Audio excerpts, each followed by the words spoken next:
મારા દ્વારા છેલ્લા ઘણા વર્ષોથી હું ભૂતકાળમાં પણ 2008થી 2014 સુધી રેલવે બોર્ડમાં જેડઆરસી મેમ્બર હતો. ત્યારે પણ ઉત્તરાયણ સ્ટેશન અંગે અમે ઘણી રજૂઆત કરેલી હતી. અમે 2014ના એન્ડમાં રેલ લોકો આંદોલન કરેલું. ત્યારબાદ રેલવે પ્રશાસન દ્વારા ઉત્તરાયણ સ્ટેશનનો વિકાસ કરવામાં આવ્યો હતો. ત્યારથી મારી માંગણી હતી કે ઉત્તરાયણને અડીને જે ગામડા આવેલા છે એમાં 10 થી 15 લાખ જેટલી વસ્તી છે, તો ત્યાંના લોકોને સુરત સ્ટેશન અથવા ઉધના સ્ટેશન સુધી લાવવું ન થવું પડે એટલા માટે એક્સપ્રેસ ગાડીના સ્ટોપેજ આપવામાં આવે એવી વર્ષો જેવી માંગણી હતી.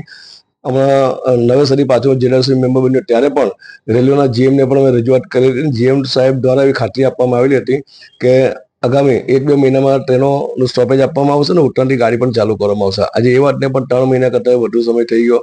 ફરી પાછી મેં જીએમ સાહેબને રજૂઆત કરી છે. અમે હાલમાં જ સુરતના સાંસદ મુકેશભાઈ દલાલને પણ રજૂઆત કરી છે કે આપ સુરતના સાંસદ છો, જો નવસારી લોકસભાના સાંસદ CR પાટીલ પોતાની તાકાતના જોરે ઉધના સ્ટેશનનો વિકાસ કરી શકતા હોય, ત્યાંના મતદારોને ન્યાય અપાઈ શકતા હોય, તો આપ સુરતના મતદારોને ન્યાય અપાવવા કેમ પાછા પડો છો એ પણ વિચાર જેવી બાબત છે.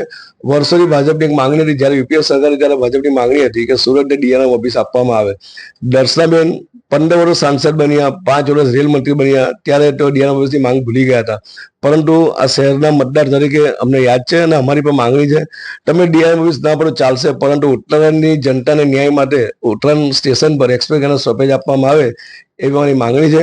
અને હાલમાં પણ અમે રેલવે પ્રશાસન પાસે માંગણી કરીએ છીએ કે દિન 15માં આપ જે અમારી માંગણી છે ત્યાંના સ્થાનિકોની એ માંગણી પૂરી કરવામાં જો આપ નિષ્ફળ જશો તો તારીખ 8/6/2025 રવિવારના રોજ અમે ઉત્તરાયણ જનતાના ન્યાયના હિત માટે ઉત્તરાયણ સ્ટેશનમાં રેલ લોકો આંદોલન કરશું. એની તમામ જવાબદારી રેલવે પ્રશાસનની અને સુરતના સાંસદ મુકેશ દલાલની રહેશે.